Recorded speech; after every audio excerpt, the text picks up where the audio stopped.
être le plus grand attaquant de tous les temps. Être capable de marquer ses propres buts, sans avoir l'aide de personne. Être celui qui sera décisif à son équipe. Celui qui peut tout seul porter son équipe à la victoire. Ça les gars, c'est le pitch de Blue Lock. L'un des mangas de sport qui m'a fait le plus vibrer ces dernières années. Et vous le savez, si vous suivez, il a eu un animé. Mais cet animé devient de plus en plus nul. Et je vais vous expliquer pourquoi.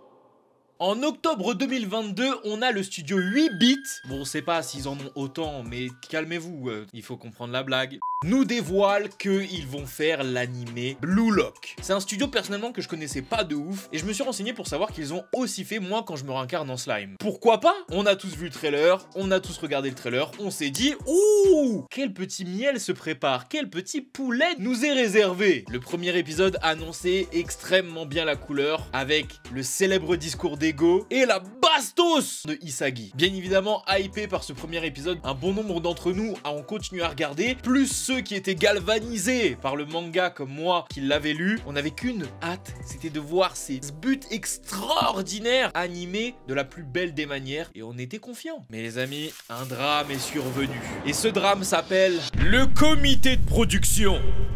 Je sais pas si vous le savez, mais on est de plus en plus à trouver que l'animation de Blue Lock est catastrophique. On a de plus en plus de plans CGI où on a des bugs qui sont là. Je pense sincèrement que l'imitation était très fidèle. Des plans CGI qui nous flappissent globalement tous. Et je sais pas si pour vous c'est le cas ou si c'est juste moi qui me fais des idées, mais j'ai l'impression que plus les épisodes avancent et plus il y a ce genre de plan, laissant justement très peu d'animation fait par des animateurs et non par des ordinateurs. Mais en fait, d'où est-ce que ça vient? Est-ce que ça vient du studio d'animation ou ça vient de quelqu'un d'autre? Déjà, je vais vous expliquer comment on fait un animé très rapidement parce que je suis pas là pour ça et que Random Watcher, si vous le désirez, a fait une vidéo extrêmement bien expliquée sur comment ça marche de l'étape 1 à l'étape 1000 puisqu'il peut y en avoir beaucoup des étapes. Moi je vais juste vous parler de la première étape et la première étape c'est le comité de production. Le comité de production en gros c'est plusieurs entreprises qui se réunissent pour rassembler les fonds qui serviront à payer la production d'un animé envers le studio d'animation. Dans ce comité de production on peut trouver énormément d'entreprises que vous connaissez comme Bandai Namco, Aniplex, mais on peut aussi y avoir des sociétés de goodies, des maisons d'édition, des maisons de disques aussi, les diffuseurs comme Netflix, Crunchyroll, etc. Mais il peut y en avoir d'autres. Sachant que les amis, le prix pour un animé avec une saison 1 d'environ 12-13 épisodes ne change pas réellement. 2 millions d'euros. Donc toutes ces entreprises là, ils doivent rassembler 2 millions d'euros. Donnez-les-moi. Nous, on va faire des trucs en bien, t'inquiète, on va s'acheter une villa.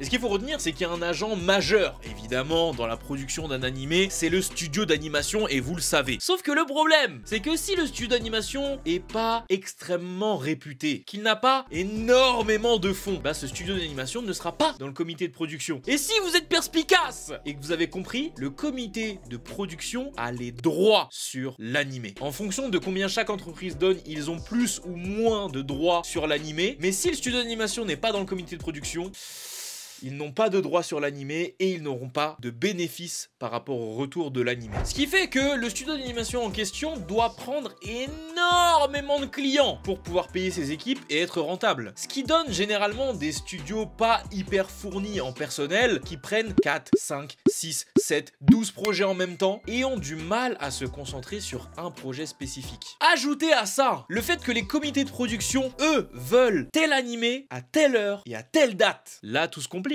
L'industrie des animés est arrivée à un clivage où ils veulent absolument tout et rapidement. Ce qui fait qu'il y avait déjà 3 épisodes de Blue Lock qui étaient sortis alors que tous les épisodes n'étaient pas terminés d'être animés. Et ça, c'est catastrophique. Parce qu'avec une équipe d'animation comme celle de 8-bits qui n'est pas non plus extrêmement grande, plus des deadlines courtes, on en arrive à devoir faire des animations plus simples à produire comme celles qu'on peut faire avec la CGI. D'ailleurs, petit rappel, la CGI c'est Computer Generated Image et les gens ont tendance à le coupler avec de la 3D. Mais vous savez que la CGI, c'est pas forcément que de la 3D. C'est tout simplement toutes les images qui sont générées par ordinateur. On en vient du coup à la réponse de la question de cette vidéo. La grosse erreur de Blue Lock, c'est ce comité de production. C'est cette industrie du manga. C'est cette industrie de l'animation. Parce que oui, mais les gens qui sont au comité de production, vous pensez qu'ils en ont quelque chose à foutre que l'animé soit beau? Non! Tant qu'il rapporte de l'argent. Sauf que le problème, c'est qu'on est tous en train de constater qu'il y a une hype qui descend petit à petit sur Blue Lock au vu de son animation détériorée. Et ne croyez pas, ne croyez pas que le comité de production qui va voir ses revenus baisser par rapport à Blue Lock va se dire ah mais c'est par rapport à l'animation, il faut juste l'améliorer donc on va mettre un peu plus d'équipe dessus. Non, ils vont tout simplement l'annuler.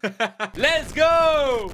Et c'est ainsi que la tristesse s'abat sur moi et beaucoup d'autres qui avaient des espoirs en Blue Lock. Parce que si je vous mets par exemple cette scène-là, on sait qu'il y a des compétences phénoménales pour faire un animé de sport à sensation et extrêmement bien amené en termes d'animation et même d'histoire. Mais malheureusement, cette société nous empêchera d'avoir le poulet digne de ce nom qu'est Blue Lock. Et ça m'attriste parce que c'est vraiment un animé que j'attendais au tournant. Et quand je vois ces scènes, je me dis mais merde, comment c'est possible d'avoir des personnages, ces Bip Bip et Ville Coyote là, ils sont là, ils courent comme ça.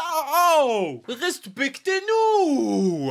L'argent ça fait pas tout dans la vie, ça fait beaucoup mais pas tout. Donc s'il vous plaît, ceux qui potentiellement sur Twitter ou sur n'importe quel autre réseau pourraient insulter le studio d'animation, eh bien sachez que c'est pas spécialement leur faute. Et en tout cas pour le cas de Blue Lock, c'est vraiment pas leur faute. Sans compter que l'industrie de l'animé et surtout des animateurs est catastrophique en termes de paiement. Ils sont quelque part obligés d'avoir plusieurs projets et de ne pas pouvoir donner et allouer du temps à tous les projets qu'ils souhaitent. Et donc ça crée ce genre de choses malheureusement.